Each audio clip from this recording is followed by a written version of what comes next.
Hello दोस्तों, नमस्कार। स्वागत है आपका एक बार फिर से आपके अपने यूट्यूब चैनल डिजी फ्लाई में। तो दोस्तों, आज की क्लास में हम बात करेंगे दोस्तों हिंदी के बारे में। दोस्तों, मैं आपको पहले ही बता दूं कि आज की क्लास में हम कोई क्लास नहीं लेने वाले हैं। जैसा कि आपने थंबनेल में देखा कि क्या स्ट्रेटजी रहे, क्या रणनीति रहने वाली है हिंदी को लेकर पेट एग्जाम में, और किस तरीके से आप अच्छे नंबर यहाँ पे ला सकते हैं, और कितने नंबर की हिंदी पेट एग्जाम में पूछी जाती है, और किन-किन टॉपिकों पे ज़्यादा जोर देना है, और किस तरीके के प्रश्न एग्जाम में बनते हैं, उन पर हम बात करेंगे। और बात करेंगे कि किस तरीके से लेवल एडवांस होता जा रहा है पेट एग्जाम का, और कहाँ तक आपको, किस अप्रोच तक आपको तैयारी करनी है, किस अप्रोच के साथ आपको चीज़ों को समझते हुए चलना है, उस सभी के बारे में मैं आज की इस वीडियो में पूरा डिटेल से बात करूँगा। और यहाँ पे किस तरीके के प्रश्न एग्जाम में आते हैं, उन सभी को हम यहाँ पे देखेंगे। बस यहाँ पे हम पूरी तरीके से समझ लीजिएगा। बात करेंगे पूरा पैट 2025 के जो हिंदी का जो सिलेबस है, उसकी रणनीति के बारे में कि कैसे हम 15 से 15 नंबर, 15 में से 15 नंबर यहाँ पे ला सकते हैं, और कैसे एक अच्छा स्कोर पेट में हम ला सकते हैं। क्योंकि हिंदी जो सब्जेक्ट है, वो सभी एग्जाम का वो सब्जेक्ट होता है जो आपके स्कोर को बढ़ाने में मदद करता है। तो चलिए यहाँ पे हम बात करेंगे उन सभी के बारे में। तो सबसे पहले मैं आपको यहाँ पे बता दूं, जो पैट हिंदी का जो पैट सिलेबस है, पैट का सिलेबस है हिंदी का, वो क्या रहता है। इसमें आपको नॉर्मली दोस्तों 9 पॉइंट देखने को मिलते हैं। आपका एक तो संधि हुआ, विलोम शब्द हुआ, पर्यायवाची शब्द, और वाक्यांशों के लिए एक शब्द जिसको अनेक शब्दों के लिए एक शब्द भी बोलते हैं, लिंग हुआ, समृद्ध भिन्नार्थक शब्द हुआ जिसको अर्थ भेद भी बोलते हैं, मुहावरे एवं लोकोक्तियां हुए, और सामान्य अशुद्धियां हुई, और लेखक और उनकी रचनाएं। ये 9 टॉपिक हैं दोस्तों जो आपके सिलेबस में दिए हुए हैं। यही से प्रश्न आपके एग्जाम में बनने हैं, और किस तरीके से बनने हैं ये हमको समझना है, और किन टॉपिकों से बनते हैं। और आपका मैं बता दूं यहाँ पे अनदेखे जो है हिंदी गद्यांश होते हैं, ये 10 नंबर के यहाँ पे बनते हैं। तो आप कंफ्यूज नहीं होना कि आपने देखा होगा कि पेट में सामान्य हिंदी का सिलेबस कितने नंबर का है, 5 नंबर का। तो मैं यहाँ पे 15 नंबर की कैसे बात कर रहा हूँ कि 15 में से 15 नंबर किस तरीके से लाना है, क्या रणनीति रहनी है। तो इसको जैसे ही आप धीरे धीरे हमारे साथ आगे बढ़ोगे, पूरा कंप्लीट समझ लोगे, और आप एक बेहतर दिशा में यहाँ पे अपनी तैयारी कर पाओगे। तो चलिए हमारे साथ बने रहें दोस्तों। चैनल पर नए हैं तो प्लीज चैनल को जरूर सब्सक्राइब कर दें।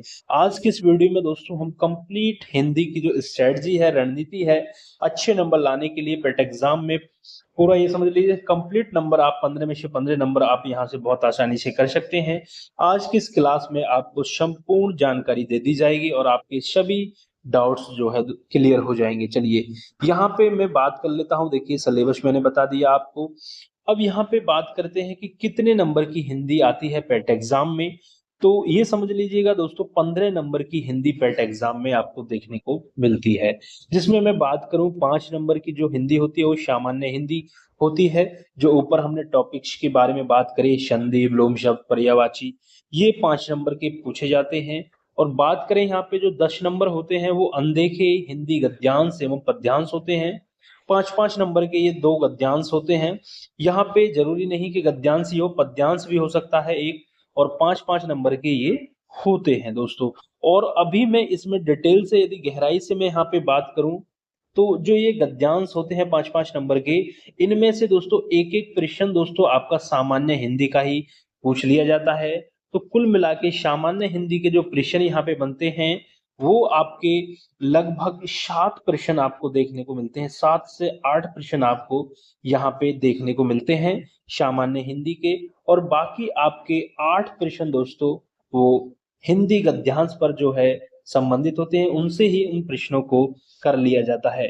तो यहाँ पे सीधे सीधे आप समझ लीजिएगा, जो 15 नंबर की आपकी हिंदी आ रही है, उसमें जो आपके 8 नंबर हैं, मतलब गद्यांशों के, दोनों गद्यांशों के 4-4 प्रश्नों को लगाकर जो 8 नंबर हैं वो आपके दोस्तों फ्री फंड के एक तरीके से कह लीजिएगा, आपकी थोड़ी सी मेहनत के बाद ही आपको वो तैयार हो जाएंगे। ये समझ लीजिएगा कि इसमें आपको मेहनत भी नहीं करनी है। यदि आप 4 से 5 गद्यांशों का प्रैक्टिस कर लेते हो तो आराम से दोस्तों इन 8 नंबरों को आप कर ले जाओगे। इसमें करना क्या होता है मैं आपको थोड़ा सा यहाँ पे बता दूं, हिंट दे दूं। आप अच्छे से जो है गद्यांश को पढ़िएगा, 1 से 2 बार अच्छे से पढ़िएगा बिल्कुल, और उसके बाद जब आप प्रश्न करोगे बहुत आसानी से गद्यांश में ही प्रश्नों के उत्तर होते हैं और उन्हीं के अकॉर्डिंग, गद्यांश के अकॉर्डिंग ही आपको उत्तर देना है, अलग से बिल्कुल दिमाग नहीं लगाना, और आपके 8 नंबर यहाँ से तैयार हो जाएंगे बहुत ही आराम से। ठीक है, चलिए आगे बढ़ते हैं। और अगला सवाल कि पिछली परीक्षाओं में प्रश्न किस टॉपिक से पूछे गए, मतलब अब तक जो पेट एग्जाम हुए हैं वहां किस किस टॉपिक से कितने प्रश्न बने और किस टॉपिक से पूछे गए, यहाँ पे हम देखेंगे। बात करें 2021 की, तो 2021 में आपका विलोम शब्द से पूछा गया, पर्यायवाची से प्रश्न बना, अनेक शब्दों के लिए एक शब्द से प्रश्न बना, मुहावरे से बना और अशुद्धियों से बना। बात करें गद्यांश में दोस्तों, एक प्रश्न जो देखने को मिला आपका पर्यायवाची से और एक प्रश्न अनेक शब्दों के लिए एक शब्द से। तो मैं आपको पहले ही बता दिया है कि एक एक जो प्रश्न है वो गद्यांश में वो सामान्य हिंदी का ही होता है। तो ये चीजें मान लीजिएगा कि 5 प्रश्न ये और 2 प्रश्न ये, तो 7 प्रश्न लगभग आपकी सामान्य हिंदी के यहाँ पे देखने को मिलते हैं। और बाकी जो 8 प्रश्न हैं वो आप आसानी से दोस्तों जो गद्यांश हैं उनको पढ़ के आसानी से कर ले जाओगे। तो ये रणनीति बहुत अच्छी होगी कि आप 5 से 6 गद्यांश की प्रैक्टिस कर लें और 8 नंबर फ्री फंड में ले जाएं। और ये 7 नंबर आपको कैसे तैयार करने हैं इसके बारे में मैं आगे बताऊंगा, बस वीडियो में बने रहें। बात करें 2022 में प्रश्न जो बने वो आपकी संधि से, अर्थभेद से, पर्यायवाची से, विलोम शब्द और मुहावरे से देखने को मिले, और गद्यांश में एक प्रश्न आपका विलोम शब्द में से देखने को मिला। ठीक है, बात करें 2023 की अब। ठीक है, तो 2023 में जो बना आपका, देखिए यहाँ पे 2023 में काफी टॉपिकों से देखने को मिले। यहाँ पे एक जो एडवांस जो चीज जुड़ी, यहाँ पे टफ एडवांस समझ लीजिएगा, लेवल टफ होता चला गया। रचना से यहाँ पे प्रश्न पूछा गया जो कि शुरू के 2 वर्षों में नहीं पूछा गया था, हालांकि सिलेबस में रचनाएं दी हुई हैं लेकिन यहाँ से कोई प्रश्न अब तक नहीं बना था। तो 2023 में यहाँ से प्रश्न बना। उसके बाद विलोम शब्द से और लोकोक्ति से देखने को मिला, शुद्ध वाक्य से यहाँ पे प्रश्न देखने को मिला।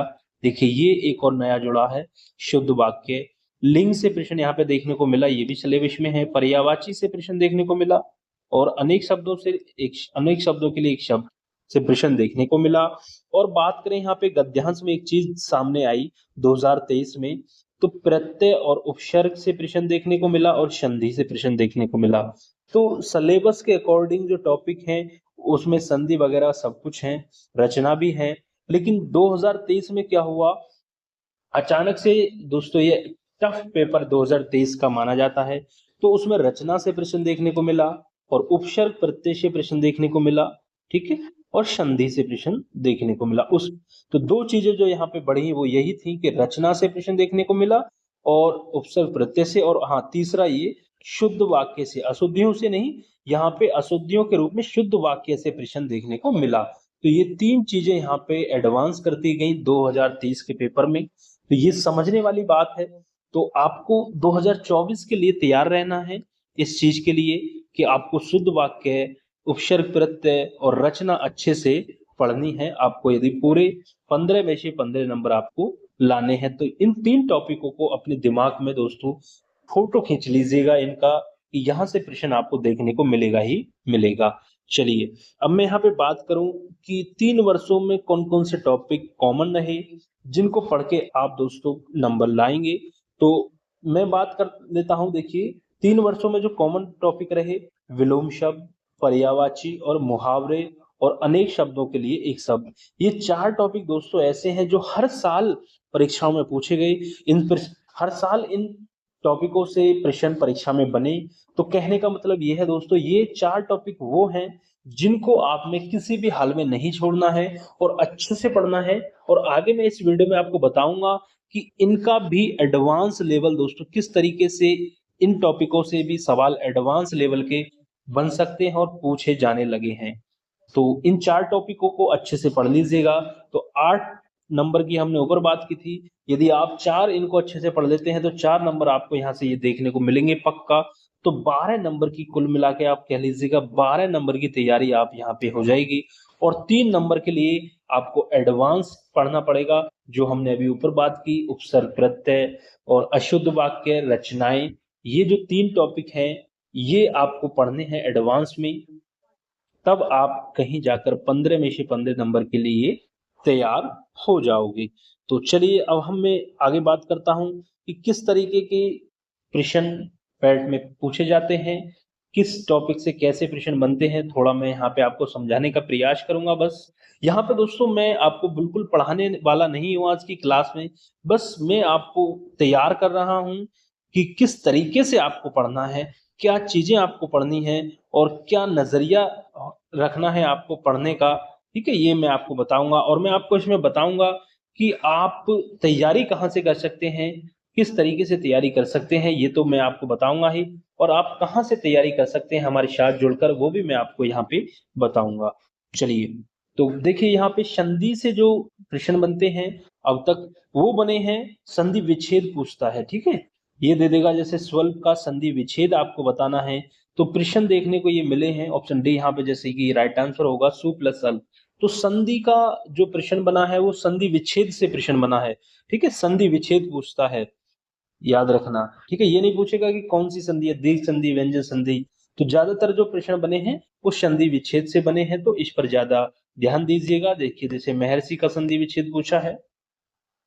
ठीक है, गुण संधि है वैसे कि ये, लेकिन यहाँ पे ये समझने वाली बात है कि संधि विच्छेद यहाँ पे पूछ रहा है। देखिए 2022 की परीक्षा में ये प्रश्न पूछे गए हैं। आगे बात करें विलोम शब्दों से कैसे प्रश्न बनते हैं, सीधा सीधा बनता है कि स्थावर का विलोम बताइए। यहाँ पे एडवांस लेवल किस तरीके से हुआ है मैं आपको यहाँ पे बताऊंगा। देखिए जैसे कि ये प्रश्न है, एक ऊपर यहाँ पे देखिए प्रश्न कैसा है कि सीधा पूछ लिया है कि स्थावर का विलोम शब्द कौन सा है, तो जंगम में होता है, आप बता देंगे। लेकिन यदि आप इसके एडवांस लेवल में हम विलोम शब्द से प्रश्न बनाएं, विलोम शब्द टॉपिक से, तो एडवांस लेवल यहाँ पे देखने को मिलता है।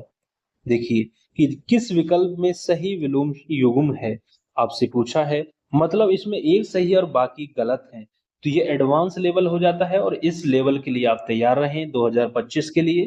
2025 में इस तरीके के प्रश्न आपको देखने को मिलेंगे विलोम शब्दों से, ये एडवांस लेवल है। ठीक है, ये समझने का प्रयास यहाँ पे करते रहिएगा। ठीक है, सन्यासी का विलोम शब्द पूछा, गुप्त का विलोम शब्द। तो आगे बढ़ते हैं दोस्तों, कुछ चीजें अब यहाँ पे देखिए, पर्यायवाची का एडवांस लेवल मैं आपको यहाँ पे दिखाने वाला हूँ कि किस तरीके से। देखिए ये प्रश्न देखिएगा कि नागर का पर्यायवाची शब्द कौन सा है, तो ये तो एक आपका सिंपल लेवल कह लीजिएगा, मीडियम लेवल यहाँ पे कह लीजिएगा। लेकिन एडवांस लेवल की जब हम बात करते हैं तो एडवांस लेवल दोस्तों इसको कहते हैं जहां पे कंफ्यूजन बहुत ज्यादा हो जाती है कि किस विकल्प में सभी शब्द परस्पर पर्यायवाची हैं। इस तरीके के प्रश्न एग्जाम में देखने को मिल रहे हैं और इनके लिए आप तैयार रहिएगा। ये एडवांस लेवल है पर्यायवाची का। तो इस तरीके के प्रश्न जो मैं समझाने का प्रयास कर रहा हूं कि पर्यायवाची आप जब पढ़ रहे हो तो अच्छे से गहराई से पढ़िएगा चीजों को समझते हुए, क्योंकि एक एक पर्यायवाची यदि आपसे छूट गया है कि पर्यायवाची, तो आप नहीं कर पाओगे इस प्रश्न का उत्तर। ठीक है, इस लेवल के पर्यायवाची यहाँ पे पूछता है। अर्थभेद से देखिएगा इस तरीके के प्रश्न, कहीं ना कहीं इनको टॉपिकों को शामिल करके फेड एग्जाम को दोस्तों कठिन बनाने का प्रयास यहाँ पे किया गया है और इस तरीके के प्रश्न आपको देखने को मिलेंगे, इसमें कोई दोहराए नहीं है। अर्थ भेद से भी यहाँ पे प्रश्न बन रहे हैं, तो ये टॉपिक भी आपको छोड़ना नहीं चाहिए। देखिए फिर से देखिए, निम्नलिखित में से किस विकल्प में, यहाँ पे देखिए ये पूछा है कि निम्नलिखित में से किस विकल्प में सभी शब्द तरंगड़ी शब्द के पर्यायवाची हैं। तो बताइए किस हद तक ये टफ बनाया गया है इस प्रश्न को, किस हद तक। ठीक है, सरिता तटनी, देखिए यहाँ भी सरिता दे रखा है और यहाँ पे देखेंगे आप, तो कहीं ना कहीं ये प्रश्न टफ ये बना दिया गया है। इन चीजों को आपको घुमाने के लिए वनीता निर्जणी, इनमें ही आप घूमते रह जाओगे। तो अच्छे से पढ़िएगा, कहने का मतलब ये है गहराई से चीजों को समझिएगा। जब आप पर्यायवाची पढ़ रहे हैं, विलोम शब्द पढ़ रहे हैं, जो मैंने आपको जो 4 टॉपिक बताए जिससे बार बार प्रश्न बनते हैं उन पे ज्यादा ध्यान दीजिएगा, ताकि आपके 12 नंबर तो कहीं दोस्तों जाने वाले ना हो। भले ही आपके 15 में से 15 ना आए, 1-2 प्रश्न गलत हो सकते हैं, लेकिन 12 नंबर तो आपके कहीं नहीं जाने चाहिए, ये आप इतना तो तैयार कर लीजिएगा, ठीक है? बाकी 15 से 15 नंबर आपके बहुत आसानी से आ जाएँगे, थोड़ा-सा आप मेहनत कर लेते हैं। अब बात रही दोस्तों पढ़ें कहाँ से हिंदी, जो हिंदी के लिए दोस्तों मैं आपको बता दूँ, आप चाहें तो किसी भी किताब से आप पढ़ सकते हैं, लेकिन यहाँ पे मैं आपको सजेस्ट करूँगा कि हिंदी जो आपको पढ़नी है, वो आपको यूपी ट्रिपल एससी आयोग द्वारा जो अब तक पूर्व परीक्षाओं में प्रश्न पूछे गए हैं, उनको ही यदि आप तैयार कर लेते हैं, तो उनसे ही दोस्तों प्रश्न आपको एग्ज़ाम में देखने को मिल जाएँगे और उसके लिए दोस्तों हम यहाँ पे बहुत जल्दी क्लासेस आपके सामने लाएँगे। तो चैनल पर नए हैं तो प्लीज़ चैनल के साथ जुड़ जाएँ और कंप्लीट हिंदी की क्लासेस हम यहाँ पे कराएँगे, आपके पूरे 15 नंबर की तैयारी आपकी यहाँ पे हो जाएगी। और इससे पहले 2023 में हमने हिंदी की तैयारी की दोस्तों, क्लासेस हैं उसमें, रचना के शब्द जो टॉपिक है उसको छोड़कर सभी क्लासेस आपको देखने को मिल जाएँगी। एक बार आप उनको भी देख सकते हैं, कंप्लीट यदि आप उनको देख लेते हैं अच्छे से, तो वहाँ से भी आपको प्रश्न देखने को अवश्य मिलेंगे और जितना भी एडवांस लेवल है, उसको हम यहाँ पे आने वाली क्लासेस में क्लियर करेंगे। किस तरीके से, कहाँ से प्रश्न एग्ज़ाम में बन सकते हैं, कैसे प्रश्न यूपी ट्रिपल एससी आयोग पूछता है, वो सभी चीज़ें हम आने वाली क्लासेस में कवर करेंगे दोस्तों। तो चैनल पर नए हैं, तो प्लीज़ चैनल के साथ जुड़ जाएँ, पैट एग्ज़ाम की तैयारी कर रहे हैं, तो वो सभी लोग हमारे साथ जुड़ जाएँ और जितने भी आने वाले एग्ज़ाम होंगे, यूपी ट्रिपल एससी आयोग द्वारा या जितने भी वनडे एग्ज़ाम होंगे, उन सभी की क्लासेस हमारे इस चैनल पर आपको देखने को मिलेंगी।